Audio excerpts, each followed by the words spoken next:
રાજકોટ જિલ્લાના ઉપલેટામાં થોડા દિવસો પહેલા ભૂકંપના અનેક નાના આફ્ટર શોક આવતા નગરપાલિકા હરકતમાં આવી શહેરની 50 જેટલી જર્જરિત ઇમારતોને નોટિસ દ્વારા જાણ કરી સુરક્ષિત જગ્યાએ સ્થળાંતર કરવા અને જર્જરિત ઇમારતો ખાલી કરવા નોટિસ પાઠવેલ, જેમાં મુખ્ય 3 ઇમારતો રવિ ટાવર તેમજ નુરાપત એપાર્ટમેન્ટ તેમજ વાલ્મીકી વાસમાં જર્જરિત ક્વાર્ટર્સ તાત્કાલિક ખાલી કરવા નોટિસ આપેલ, ત્યારે એપાર્ટમેન્ટમાં રહેતા અમુક લોકોએ થોડોક સમય આપવા નગરપાલિકા સમક્ષ વિનંતી કરેલ। ઉપલેટામાં આવેલી 3 જર્જરિત ઇમારતો કોઈ ગંભીર અકસ્માત નહોતો તે પહેલા તોડી પાડવા ચીફ ઓફિસરે આદેશ આપ્યો છે। 4 માસ પહેલા તમામ મકાન ધારકોને નોટિસ બજાવવા છતાં કોઈ ગંભીર નોંધ નહીં લેવાતા રૂબરૂ સ્થળ પર જઈ આખરી જાણ કરી 7 દિવસમાં ખાલી કરવા જણાવાયું છે। ત્યારબાદ આ માનવ જોખમી 3 બિલ્ડિંગ તોડી પાડવા કાર્યવાહી હાથ ધરવામાં આવશે, તેમાં કોઈ અવરોધ રૂપ બનશે તો તેની સામે કાનૂની કાર્યવાહી હાથ ધરવામાં આવશે। ઉપલેટામાં વિવિધ જગ્યાએ આવેલ જર્જરિત અવસ્થામાં રહેલા 3 બિલ્ડિંગને તોડી પાડવા પાલિકાના ચીફ ઓફિસર ડોક્ટર નસીતે આદેશ કરતા પ્રશ્નનો અંત આવ્યો હતો। શહેરના પોરબંદર રોડ ઉપર આવેલા રવિ ટાવર, દરબારીવાડા પાસે આવેલ ફૈઝે નુરા એપાર્ટમેન્ટ અને સ્મશાન રોડ ઉપર આવેલ સફાઈ કામદારોના જૂના ક્વાર્ટર સાવ જર્જરિત હાલતમાં હોય અગાઉ પણ આ લોકોને ચેતવણી આપવા છતાં કોઈ ગંભીરતા નહીં લેતા પાલિકાના ચીફ ઓફિસર ડોક્ટર ઉદય નસીતે 3 બિલ્ડિંગની રૂબરૂ મુલાકાત લઈ લોકોને બોલાવી 7 દિવસમાં બિલ્ડિંગ ખાલી કરવા આદેશ જારી કરાયા હતા। નુરાફત એપાર્ટમેન્ટમાં એક પરિવારમાં રહેતા યાસ્મીન બેન અને તેના મોટા બેનને કેન્સરની બીમારી, કોઈ મધ્યમ પરિવાર હોય મીડિયા સમક્ષ આજીજી કરેલ અને થોડોક સમય આપવા કહેલ અને મહિનામાં 4 દિવસ રાજકોટ હોસ્પિટલ જવું પડતું હોય, રૂપિયા હોય નહીં, બીજે ક્યાં જશું, અમને થોડોક સમય આપો અને બીજા આશરો ગોતીશું તો ખાલી કરી દઈશું। આ 3 ઇમારતોને ઇજનેરો પાસે રિપોર્ટ તૈયાર કરવા ગયા હતા। રવિ ટાવરમાં રહેતા કેટલાક પરિવારો એટલી નબળી પરિસ્થિતિમાં છે કે તેમની માસિક આવક 9,000 રૂપિયા જેટલી માંડ છે અને તે બેંક લોન ઉપર પોતાનું મકાન કરેલું હતું, ત્યારે બેંક તરફથી કહેવાયું આકસ્મિક હોય તો હપ્તા માફ થાય, બાકી જર્જરિત હોય, ડિમોલિશન હોય તો હપ્તા માફ થાય નહીં, એવી કોઈ પ્રક્રિયા નથી। ત્યારે આગામી નોટિસ સમય મર્યાદા નગરપાલિકાની સામાન્ય સભામાં ડિમોલિશન દરખાસ્ત મૂકી 3 બિલ્ડિંગ તોડી પાડવામાં આવશે।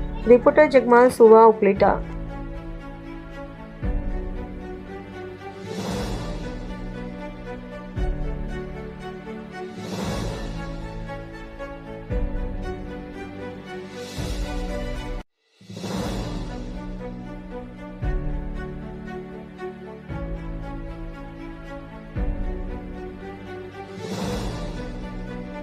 યાસ્મીન બશીર કાલિયા। તમને આજે 7 દિવસમાં ખાલી કરવાનો આવ્યો છે નગરપાલિકા દ્વારા, તો અમે ક્યાં જઈએ એ કયો? હાલો તમે, અમે ક્યાં જઈએ? આશરા ઉધાર વગરનું અમને કોણ દેશે? પેલા તો હું ગરીબ માણસ, બેવા બાઈ, 2 ઓલાદ બાઈ, બધાય હું શું? પેલા કેટલા કોલોની, કેટલા લોકો બ્લોકની કોલોની છે, કેટલા લોકો 28 બ્લોકની કોલોની છે, એમાં આ લોકો બધાય ભારત રહે છે। જો એ બધાય ભારત એ છે ને, એ બધાય કામ કરવા જાય છે, ટામ માંજવા, કપડા ધોવા, અંજવાળી પોતા કરવા જાય છે। તમારી શું માંગ? હે, તમારી માંગ? અમારી માંગ ઈ છે કે અમે કરાવી લેશું, તમે અમને ખાલી ના કરાવો, અમે બધોય કરાવી લેશું। આ જે પડી ગયા છે ને પોળા, એ નીચે ને ઉપર આ પોળા પડ્યા છે અમારા ઘરમાં, તમે આવીને જુઓ, કાંઈ એક પર કકડી નથી હાઈટી, આવીને જોઈ જાવ તમે। હાલો અમારા ઘરે, બધાના ઘરમાં આવીને જોઈ જાવ। નામ અને વિગત? મારું નામ અરબાજ બુખારી, હું ફૈઝે નુરી એપાર્ટમેન્ટમાં રહું છું।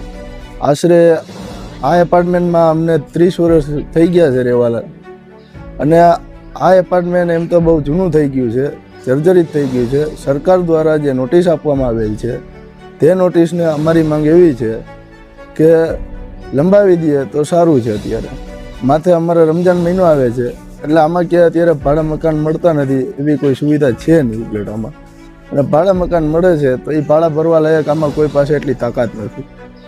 અમારી સરકારને એટલી અપીલ છે કે હજી અમને સમય આપે તો અમે આગળ કંઈક રસ્તો કરશું। હું રજાક ઓસમણ ઇંગોરા, ઉપલેટા, વોર્ડ નંબર 9, માજી નગર સેવક।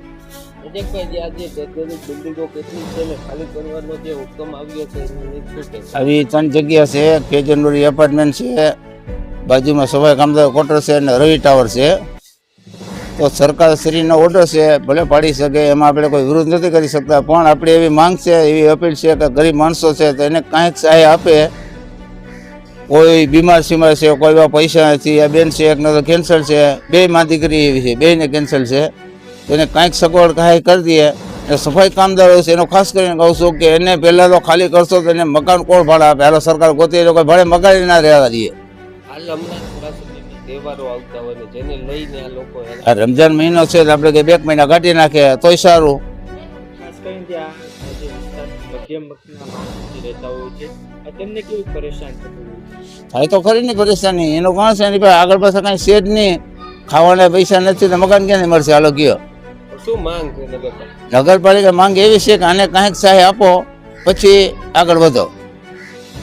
ઉપલેટા નગરપાલિકા દ્વારા માન્ય કલેક્ટર સાહેબની સૂચના અનુસાર જે મકાનો અને બિલ્ડિંગો જર્જરિત હાલતમાં છે, જે ક્યારે પણ પડવાની શક્યતા હોય તો એ લોકોને અત્યારેથી જાણ કરવામાં આવેલ છે કે આ મકાનો તુરંત જ ખાલી કરી દેવા અને અન્યત્ર સલામત સ્થળે ખસી જવું. આ ઉપરાંત અન્ય કોઈ સહાયતાની જરૂરિયાત જણાય તો ઉપલેટા નગરપાલિકા કચેરીનો સંપર્ક કરવા સૂચના આપવામાં આવેલ છે.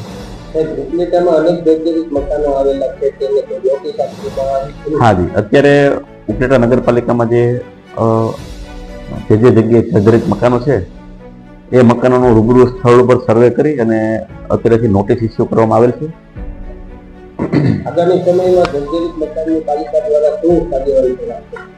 આગામી સમયમાં હાલમાં ઉપલેટા નગરપાલિકા વિસ્તારમાં જે 2 મુખ્યત્વે ઇમારતો એવી છે કે જે હાઈ રાઇઝ બિલ્ડિંગ છે અને એપાર્ટમેન્ટ છે જે જર્જરિત હાલતમાં છે. ઉપલેટા નગરપાલિકા દ્વારા એમને વારંવાર નોટિસ આપવામાં આવેલ હતી, તેમ છતાં એ માલિકોને કબજેદારો દ્વારા કોઈ કાર્યવાહી કરવામાં આવેલ ન હતી, જેને ધ્યાને લઈને અત્યારેની કચેરી દ્વારા એમને આખરી નોટિસ આપી અને એમને આ એપાર્ટમેન્ટ ખાલી કરવાની સૂચના આપવામાં આવેલ છે. આ ઉપરાંત પીડીયુસીએલ કચેરીને પણ જાણ કરવામાં આવેલ હતી કે આ જે બિલ્ડિંગો છે એમના લાઇટ કનેક્શન કાપવા માટેની કાર્યવાહી કરે અને આ કાર્યવાહી હાલ પૂર્ણ થઈ છે અને આ મુદ્દો આગામી સામાન્ય સભામાં પણ આવવાનો છે.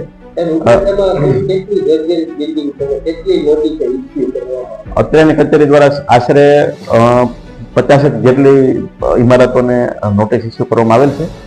આ ઉપરાંત હજી પણ આગામી સમયમાં કોઈ ઇમારત ધ્યાનમાં આવશે તો એને નોટિસ આપવામાં આવશે.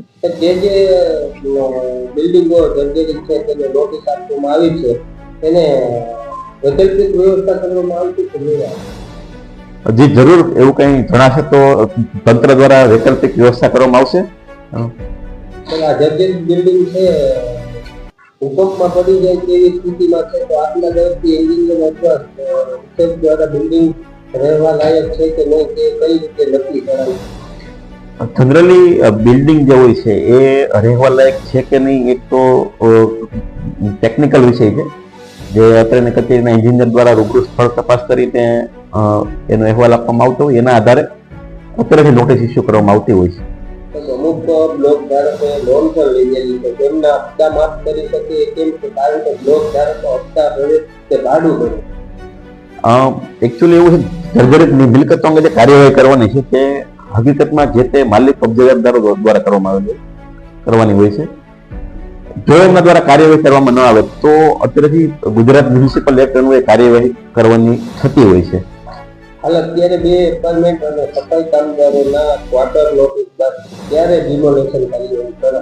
આ મુદ્દો આગામી જનરલ બોર્ડમાં લેવામાં આવેલ છે.